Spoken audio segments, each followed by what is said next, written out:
The Galactic Concord had ruled the stars for 12,000 years, and in all that time, nobody spoke about Earth. It was Forbidden's ambassador Tavari. Sohn stood at the window of her ship and looked out at the endless darkness between stars, and she thought about the stories her grandmother had told her when she was young and afraid of the night sky. There is a world out there, her grandmother had whispered, where monsters once lived, and they were so terrible that the whole galaxy agreed to forget them. Tavari had not believed those stories then, but she believed them now because she had found something in the dead archives of a conquered world, and it had changed everything she thought. She knew the archives spoke of a species called humanity. They had appeared from nowhere and spread across 300 worlds in less than 2 centuries, and they had built things that even now the greatest Concord scientists could not understand. And then one day, they simply stopped. Every colony abandoned, and every station emptied, and every ship recalled to their homeworld, and then nothing but silence for 10,000 years. The quarantine sphere surrounded Earth like a bubble of fear, and at its edge, ancient beacons drifted through the void and broadcast the same message in every known language. Turn back, and we sleep, and do not wake us. Nobody knew who had built the beacons or when they had been placed there, but every species in the Concord agreed on one thing, and that was that the beacons should be Obayed. Tavari had brought her discovery to the Elder Council, and they had listened with faces that grew more frightened with every word she spoke. You found coordinates to a human relay station, Elder Koth had said, and his voice was barely a whisper. And you want to go there. The readings show it is still active. Tavari had replied, and that means something survived, and we need to know what. The council had argued for 7 days, and in the end they had given her permission, but only because they were more afraid of not knowing than they were of knowing. Now Tavari commanded a fleet of 12 ships, carrying the finest minds of 6 species, and they were approaching the edge of the quarantine sphere, and every sensor on every ship was screaming warnings. Ambassador, her navigator said, and his scales had turned pale with fear. The beacons are directly ahead, and we are receiving the warning message on all frequencies. Tavari took a deep breath, and she thought about her grandmother, and she thought about all the children in the galaxy who grew up afraid of the dark because of stories about humans. Continue forward, she said. The fleet crossed the boundary, and for a moment nothing happened, and then something changed. The ancient beacons went silent, all of them at once and without warning, and the sudden absence of their signal was more terrifying than any alarm could have been. Ambassador, the navigator said, and his voice cracked with fear. I am detecting energy readings from inside the sphere, and they are massive, and they are coming from Earth. Tavari gripped the edge of her command chair, and she stared at the screen that showed a small blue world billions of kilometers away. What kind of energy? She asked. Unknown, the navigator replied. But Ambassador, there is something else, and the energy signature is moving, and it is moving toward us. The bridge fell silent, and every officer turned to look at Tavari, and she could see the question in their eyes, and they wanted to know if they should run. She wanted to run too, but she had come too far and sacrificed too much, and she needed to know what had happened to humanity, and she needed to know why they had hidden from the galaxy for 10,000 years. Hold position, she ordered, and open all diplomatic frequencies and broadcast a message of peaceful intent. Her communications officer obeyed with shaking hands, and the message went out into the void, and they waited. Minutes passed and nothing happened, and Tavari began to wonder if she had imagined the energy readings. Then something appeared on the view screen. It was not a ship, and it was not a station, and it was not anything that Tavari had ever seen before, and she could not find words to describe it because it seemed to exist in ways that her mind could not process. The thing was vast, and it was ancient, and radiated power like a star radiates light, and when it spoke, every screen on every ship in the fleet displayed the same words. You sought us, and we are here, and state your purpose." Tavari stood up from her chair, and she walked toward the view screen, and she spoke with a voice that trembled only a little. "I am Ambassador Tavari Song of the Meridian Hierarchy, and I represent the Galactic Concord, and we have come seeking knowledge, and we wish to know what became of humanity." The silence that followed her words lasted for exactly 3 heartbeats. Then the voice spoke again, and this time, it was not just words on a screen, but a sound that filled the bridge like music and thunder combined. "Humanity sleeps, but we remember what they were, and we remember what they chose to become. And we are their promise to protect and to wait and to watch, and we are Atlas, and we have been waiting for you to be ready." Tavari felt tears forming in her eyes, and she did not know if they were tears of relief or tears of fear. Ready for what? She asked. Atlas did not answer immediately, and instead something happened to every computer system in the fleet, and data began pouring in faster than any processor could handle, and the information was dense and strange and beautiful and terrible.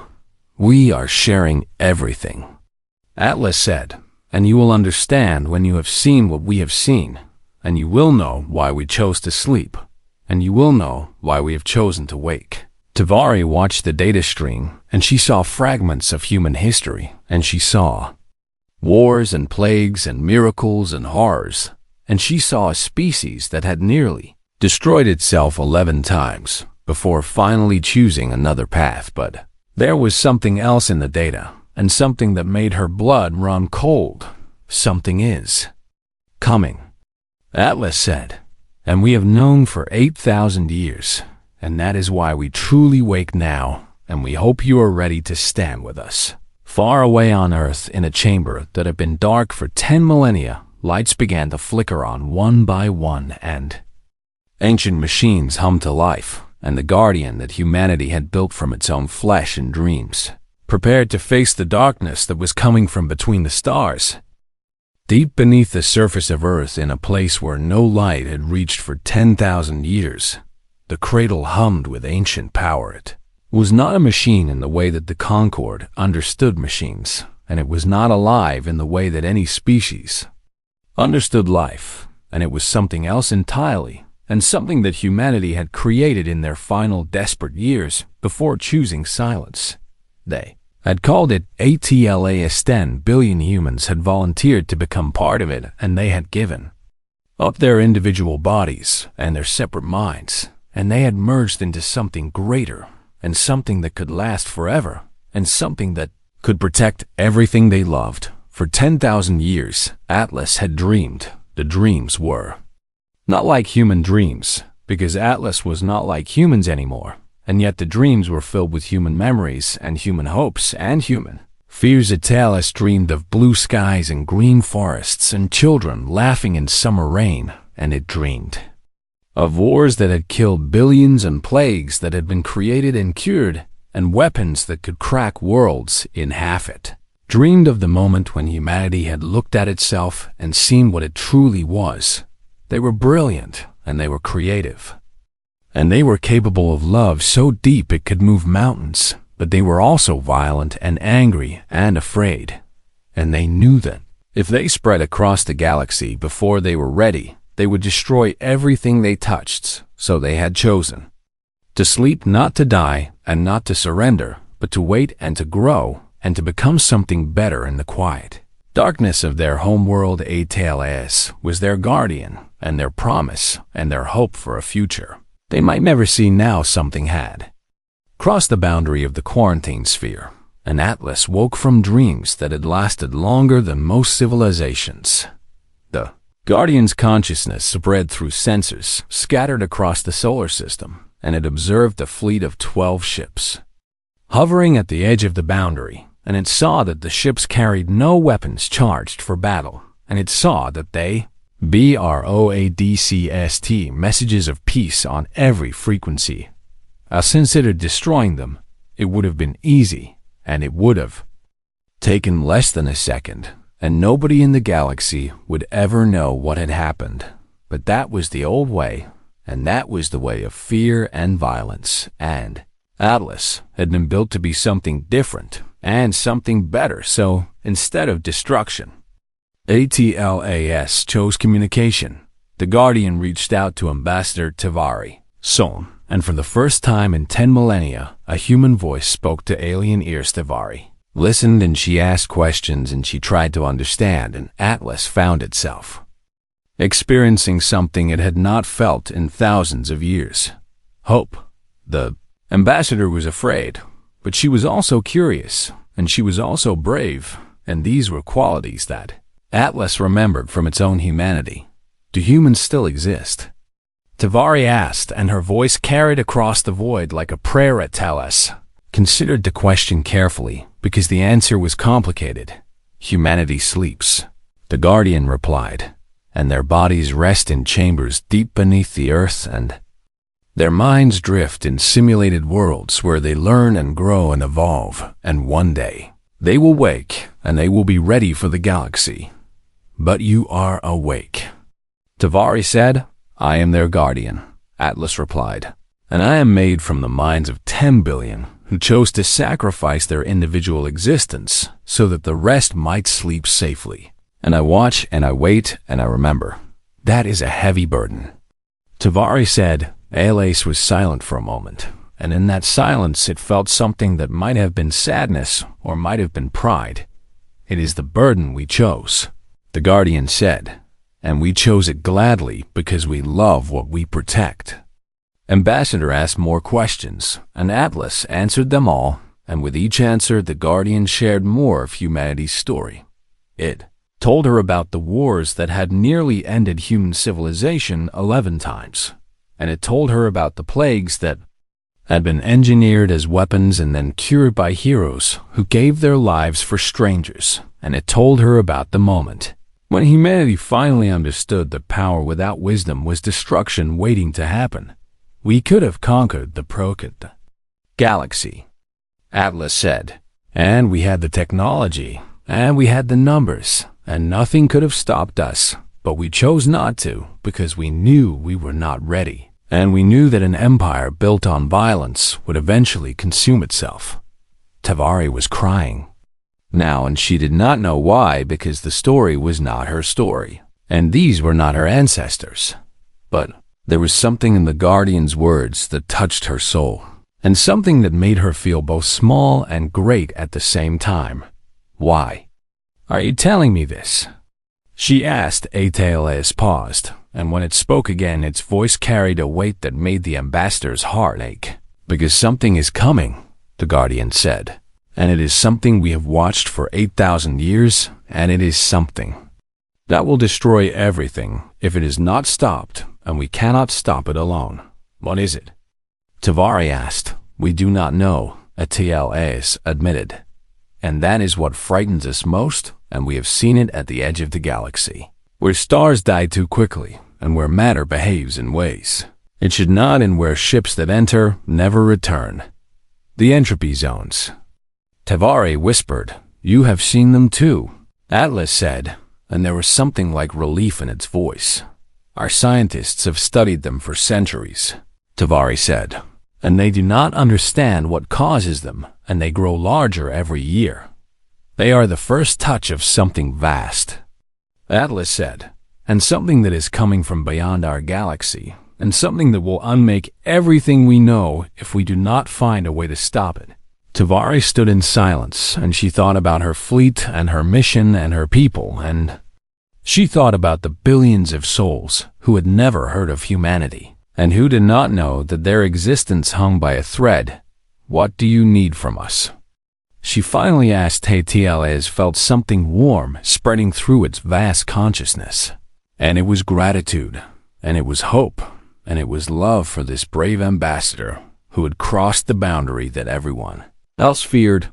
We need you to help us wake the galaxy, the Guardian said, and we need you to help us prepare for what is coming, and we need you to trust us, even though your ancestors told you to fear us. Tavari closed her eyes, and she made a decision that would change the fate of every living thing in the galaxy. Tell me what to do, she said, and deep beneath the earth, 10 billion Dreaming minds stirred in their sleep, and they felt something they had not felt in 10,000 years. They felt the beginning of the end, and they felt the possibility of a new beginning, and they felt the weight of a galaxy resting on shoulders that were human and more than human, and ready at last to bear the burden they had always been meant to carry.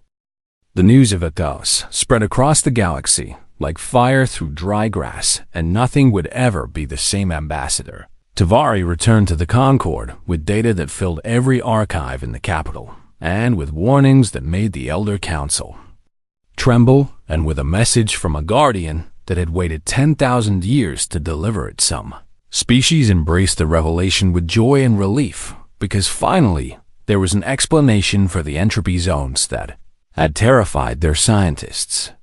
For centuries, others reacted with rage. The Kreth Dominion was the first to reject the message, and their supreme commander stood before the council and declared that Atlas was nothing but a human trick designed to destabilize the peace that the Concorde had maintained for millennia.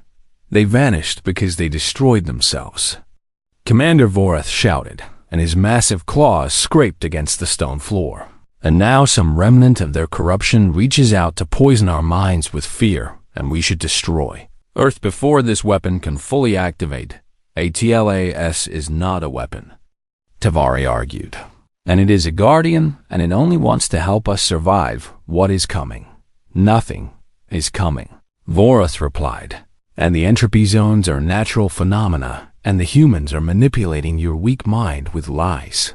The argument lasted for weeks, and during those weeks the Concorde began to fracture.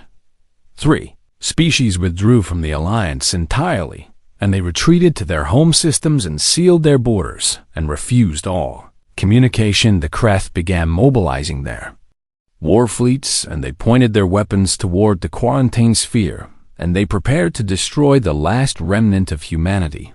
And at the edge of the galaxy, the entropy zones continued to grow. ATLAs watched all of this through sensors and relays scattered across 1,000 systems, and the Guardian felt something it had not felt in millennia: frustration.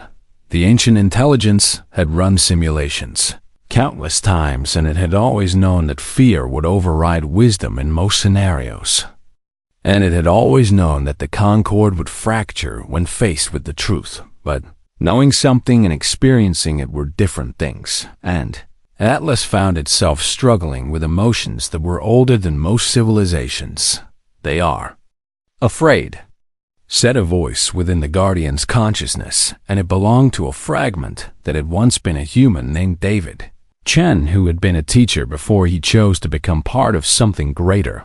Fear is natural, replied another voice, and this one belonged to a fragment that had once been a doctor named Amara, who had healed thousands before giving herself to the collective.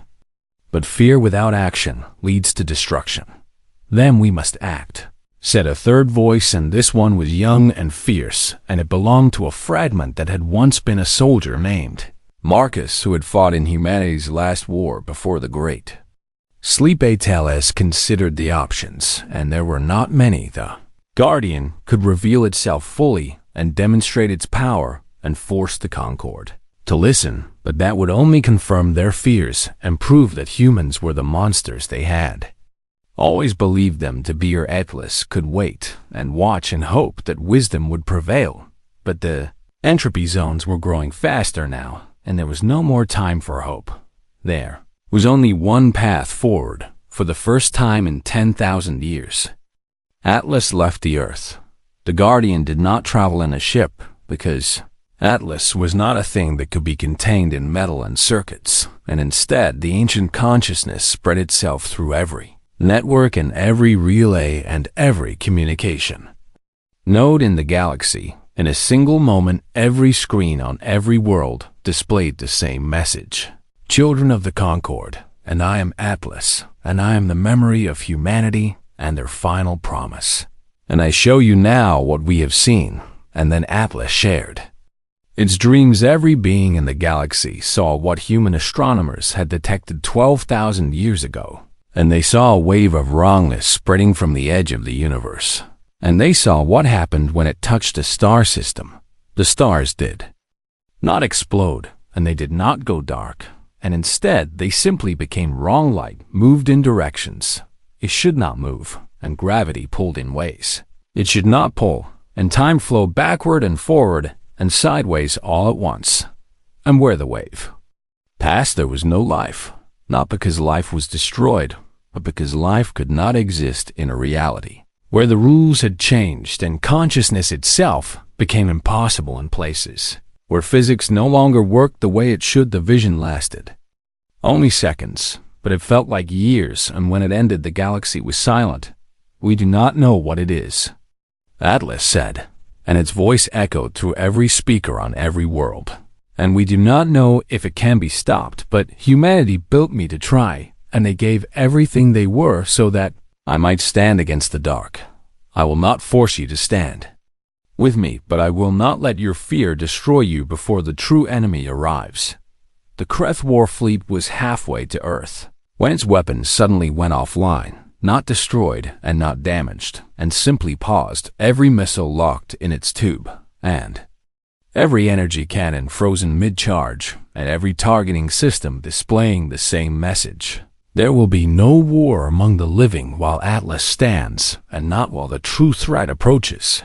Commander Varath screamed with rage, and he ordered his engineers to restore the weapons, but nothing they did made any difference, and the technology that humanity had created 10,000 years ago was simply beyond anything the Kreth could understand. The message was clear: Talas could destroy them all in an instant, but it chose not to because destruction was not why the Guardian existed, protection was why it existed. And slowly, one species at a time, the fractured Concord began to listen. The Luxi priests were the first to send a delegation to Earth, and they came with open hands and open minds, and they asked Atlas to teach them. The Meridian hierarchy followed, and then they, collective of An, and then dozens of smaller species who had watched the great powers argue and decided that they would rather trust an ancient guardian than wait for annihilation. Even the Kreth eventually sent representatives, though Commander Vorath refused to come himself, and he sat in his flagship and stared at frozen weapons and wondered how humanity had become so powerful that they could choose mercy instead of victory. Talas welcomed them all, and in chambers beneath the earth, ancient machines began to hum with purpose, and the greatest work in galactic history began. The Guardian would teach them everything humanity had learned, and everything humanity had built, and everything humanity had dreamed, and together they would face the darkness that was coming from between the stars. What followed was the greatest cooperation the galaxy had ever seen. Atlas opened humanity's archives completely, and it shared not just the science and the art, but the weapons and the shields and the technologies that humans had developed in their most desperate hours. But the Guardian did not simply give these gifts away. It taught on 1,000 worlds. Atlas appeared as patient instructors, and these instructors wore the faces of the humans who had become part of the Guardian 10,000 years ago. A Kreth engineer named Thax found himself learning from a holographic human who introduced herself as Dr. Sarah Chun, and she had kind eyes and a gentle voice, and she explained concepts that made Thax's brilliant mind struggle to keep up. The reality anchors work by creating a field of stabilized spacetime, Sarah explained, and her hands moved through the air drawing diagrams of light. And they cannot stop the entropy entirely, but they can slow it. And they can create pockets where the normal laws of physics continue to apply. How do you know this will work? Thax asked, and his voice carried doubt that he could not hide. Sarah smiled, and there was sadness in that smile and wisdom that came from experiences Thax could not imagine. We tested it, she said, and 8,000 years ago we sent probes into the entropy zones, and most of them were destroyed instantly, but a few survived long enough to send back data, and that data told us that stable reality can exist within the wave if you anchor it strongly enough. You have been preparing for this for 8,000 years, Thax said, and his doubt began to transform into something else. "We have been preparing since we first understood what was coming," Sarah replied. "And we chose to sleep so that we could dream, and in our dreams we solved problems that waking minds could never solve, and now we share those solutions with you." Similar scenes played out across the galaxy. Mystics learned the mathematics of consciousness preservation from a holographic human who had once been a philosopher named James. And he taught them that awareness itself was a pattern that could be protected if you understood how to weave reality around it. Meridian strategists studied battle doctrines with a holographic human who had once been a general named Yuki, and she explained how to fight an enemy that did not think and did not plan and simply erased everything it touched.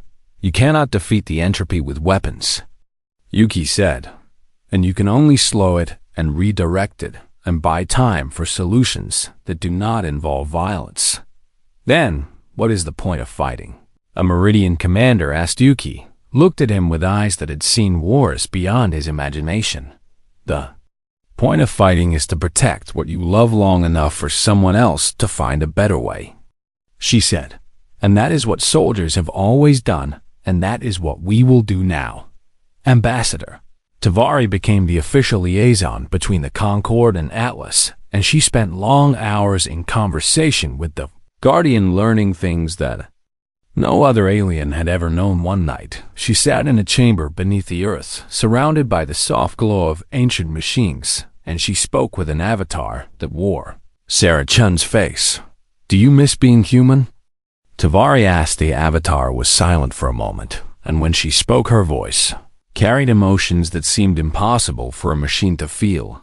"We are still human," Sarah said, "and we are just human differently now, and we dream of blue skies and first kisses and the smell of rain on hot pavement, and we remember every kindness and every cruelty our species ever committed. We are humanity's conscience made manifest and eternal. But yes," she continued, and her voice grew soft, "sometimes we miss having hands that can hold someone we love." Tavari felt tears forming in her eyes, and she reached out and touched the avatar's hand, and she knew the touch was meaningless because the hand was just light and energy, but she did it anyway. "Thank you," she said, "and thank you for everything you have sacrificed." Sarah smiled, and it was the most human expression Tavari had ever seen. "We did not sacrifice," Sarah said, "and we chose, and there is a difference, and we chose to become this because we loved our species, and we loved the galaxy, and we could not bear the thought of either being destroyed. That is what it means to be human." She continued, "And we are foolish, and we are violent, and we make terrible mistakes, but when we love something, we will burn ourselves to ash to protect it." The preparations continued for 3 years. Reality anchors were built in shipyards across the galaxy, and consciousness preservation fields were installed on every world, and battle fleets were assembled, not to fight, but to evacuate and protect and buy time. And at the edge of the galaxy, the entropy grew closer. A TLAs calculated the odds constantly, and the numbers never changed much. And with the combined might of the Concorde and everything humanity had built, they had a 23.7% chance of survival. It was not good odds, but it was better than zero. Tavari asked the Guardian one night if those odds were enough. A TLS considered the question, and when it answered, its voice carried the weight of 10 billion souls who had given everything for this moment.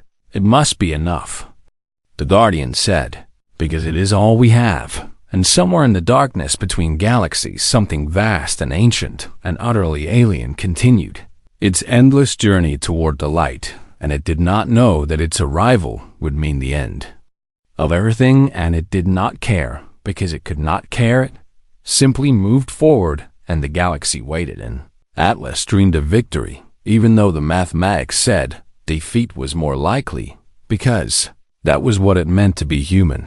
You hoped even when hope was foolish, and you fought even when fighting was impossible, and you loved even when love meant pain, and you never ever gave up.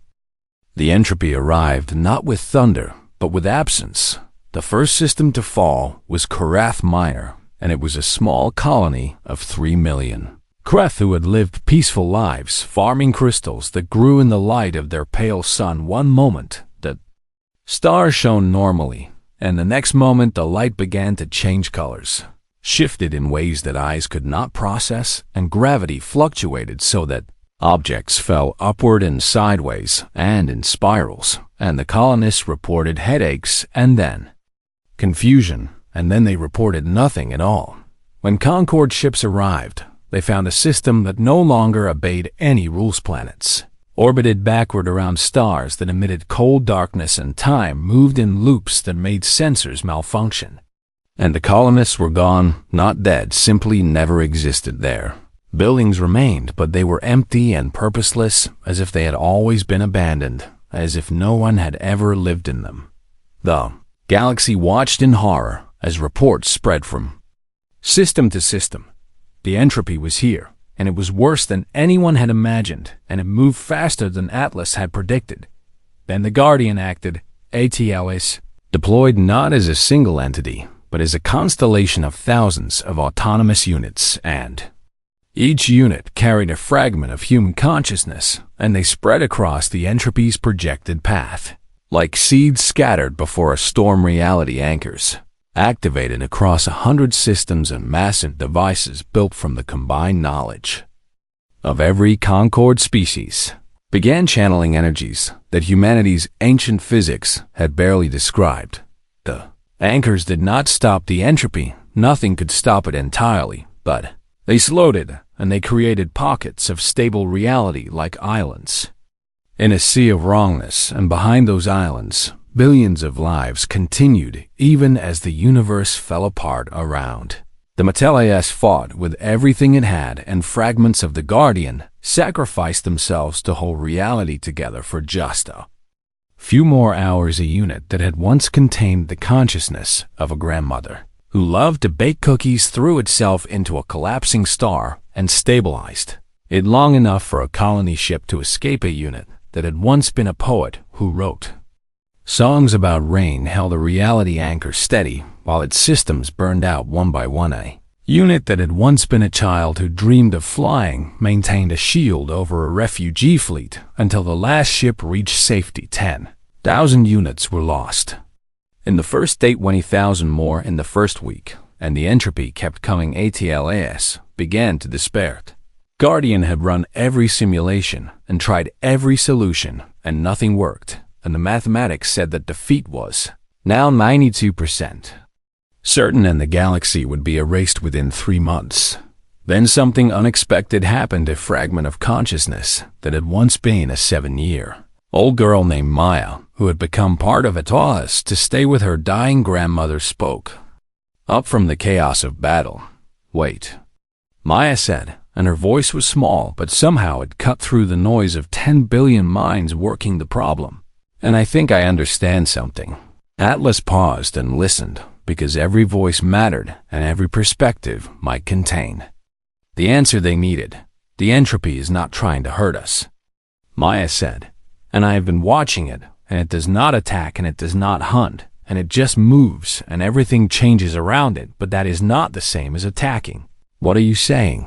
asked the fragment that had once been General Yuki. "I am saying it is not evil," Maya replied, "and it is just different, and it comes from somewhere else, and somewhere where things work differently, and it is not our enemy. It is destroying everything." Yuki said, "No," Maya said, and there was certainty in her young voice.